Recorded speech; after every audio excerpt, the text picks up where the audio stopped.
Huh, that's strange. CNN reports a woman was seen ringing doorbells of different Texas houses late in the night before disappearing on August 24th. Surveillance footage shows the woman barefoot, wearing a t-shirt and what appears to be handcuffs, looking nervous while ringing the doorbells several times. One of the homeowners shared their experience with KPRC, saying they were asleep when they heard the doorbell ring around 20 to 30 times.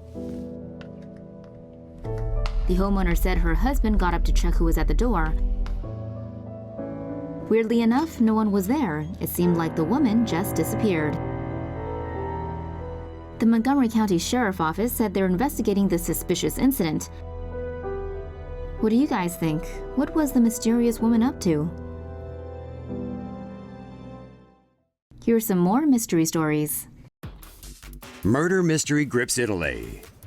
When the body of an Asian woman washed up in the Italian port of Rimini over the weekend, investigators thought they'd finally moved a step closer to solving a murder. The remains were found inside a blue suitcase floating in the sea. At first glance, the woman matched the description of a 36-year-old Chinese lady who went missing from a cruise ship earlier this year. Angie Lee has not been seen since February, when she disappeared from a family cruise vacation. Before her disappearance, Lee was married to 45-year-old German IT consultant Daniel Belling, and they lived in Ireland with their two sons aged 6 and 4. The family boarded the 11-day cruise on February 9th at a port near Rome, bound for Malta, Greece, and Cyprus. The next day, the owner of a souvenir shop in Genoa said she saw Belling shout at Lee for wearing garish sandals, then hand her a pair of sneakers. The witness said Lee seemed shaken by the incident. She hasn't been seen since. Belling and the children ate alone for the rest of the trip. He even told staff not to make up the fold-out bed in their cabin, as the family were all sleeping together in one bed. The cruise ended on February 20th. Later that day, Belling was arrested at the airport in Rome when he tried to fly home with the kids. He hadn't told anyone his wife was missing. Belling told investigators he thought Lee may have gone to Ireland or even back to China, claiming she'd done it before and often threatened to leave him. Lee's parents say she is not in China. Belling is being held by Italian investigators, so when the body in the suitcase showed up in Rimini, the cops thought they'd got their man. But the woman was 5 inches taller than Lee, had longer hair, and was much thinner. It was an Asian woman, all right, but it wasn't her. So now Italy has 2 mysteries to solve, and no one is any closer to finding out what happened to Angie Lee. Washington, D.C. quadruple murder suspect did not act alone. Authorities said the killings of the Sophopoulos family in Washington, D.C. was carried out by more than one person. Police said that the deceased Sophopoulos family were targeted by the suspect Darren Dillon Wind and others and were held captive for more than 19 hours for a $40,000 ransom. The affidavit states that an assistant received a call from Mr. Sophopoulos on the morning of May 14th that instructed him to pick up a package and deliver it to the D.C. house. The assistant said Mr. Sophopoulos told him to put the package, which contained 2 bundles of money, inside a red car parked in the garage at the family home. The affidavit says the 4 victims were killed after the money was delivered. Wind's DNA was found on pizza left in the family home. Police also found a fingerprint on a water bottle at the house and were seeking to compare it with Wind's fingerprints. The suspect, Darren Dillon Wind, charged with first-degree murder, was arrested on Thursday night after a 2-day manhunt. Missing woman found dead in Iceland. A young woman whose disappearance sparked a huge search that gripped the tiny nation of Iceland has been found dead. 8 days after she went missing in Reykjavik, the body of 20-year-old Birna Brandesdottir was found on Sunday on a beach, some 60 kilometers southwest of Iceland's capital. Nearly 800 volunteers joined 700 rescue workers in a massive search for the young woman, which covered 700 kilometers of coastline and road.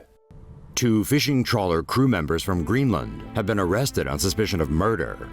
Police found 20 kilos of hashish aboard their ship. One of the men is also suspected of being connected to the smuggling operation. Birna's DNA matches blood found inside a red Kia car hired by the 2 men. Police said damage to the car suggests it was taken off-road, possibly near where the body was found. The car was also driven nearly 300 kilometers, which has yet to be explained. With a population of just 320,000 people, Iceland has averaged only 1.8 murders per year since 2001, making Birna's case a truly unusual occurrence. Birna, seen here on the right of the screen, went missing in the early hours of January 14th after a night out. She was last seen by witnesses at around 4 a.m. at a bar in Reykjavik city center. Birna left the venue and began walking away from the downtown area. CCTV cameras filmed her at around 5:25 a.m. Nearby, the red Kia was spotted by security cameras. As you can see from the video, Birna appeared a little unsteady on her feet as she walked along the street. According to phone company records, Birna's device was manually switched off about 30 minutes later, near a harbor 10 kilometers south of Reykjavik. Her shoes were later found near the harbor. Soon after the phone was turned off, the red Kia was seen at the harbor on CCTV. Cops traced the car as a rental hired by the two trawler crewmen. After the trawler left Iceland, the Danish Coast Guard intercepted the boat and turned it back. Icelandic police then flew over by helicopter to inspect the vessel. The two suspects were arrested aboard the ship. A third crew member was also arrested, but has since been released. A fourth crew member has been arrested in connection with the drugs found aboard the trawler. In Iceland, 20 keys of hash could be worth up to $2 million. The two murder suspects are being held in solitary confinement. The cops have told the men that Birna's blood was found in the red Kia, but haven't yet let them know that they've found her body. As Iceland mourns the death of Birna Brandisdottir, the police investigation continues. What we know so far about the chilling Boston double murder.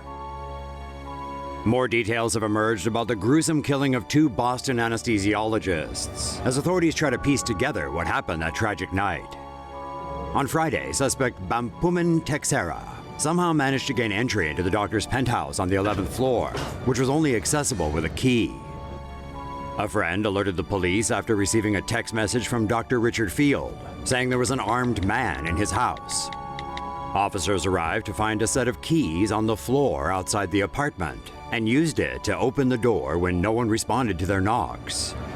Inside, they encountered the suspect in a darkened hallway and opened fire, hitting him in the left hand, abdomen, and leg. As he was apprehended, Texeria warned police of another person in the building who was armed. A SWAT team swept and secured the building, but found no one else. Inside the apartment, Field and his fiancée, Dr. Lino Bolanos, were found dead with their hands bound. The couple's throats had been slit. Police recovered a black backpack filled with jewelry from the premises, as well as a replica or BB gun and a knife. The apartment walls were found splattered with blood, and investigators later said photos of the couple had been cut up and a message of retribution scrawled on a wall. Texera is in the hospital for his injuries, but was arraigned on Monday on 2 counts of murder. It's still unclear what his motive was for the killings. Trio charged 3 years after Savannah State student murder. Police have charged 3 suspects in relation to the shooting of Rebecca Foley, a Georgia College student who was killed 3 years ago. Rebecca Foley, a Savannah State University student, was shot dead when driving home after getting her nails done on the evening of January 21, 2013. She was shot near her apartment at Colonial Village at Marsh Cove. A single bullet was fired through the rear driver's side window. Foley was struck by the bullet and killed. 3 years later, a grand jury this week indicted Kevin Leonard Smith, Roderick Des Moines Parrish, and Jordan Lamar Campbell in relation to the shooting. NBC News reports that the men have been charged with malice murder, felony murder, aggravated assault, and weapons possession during the commission of a felony.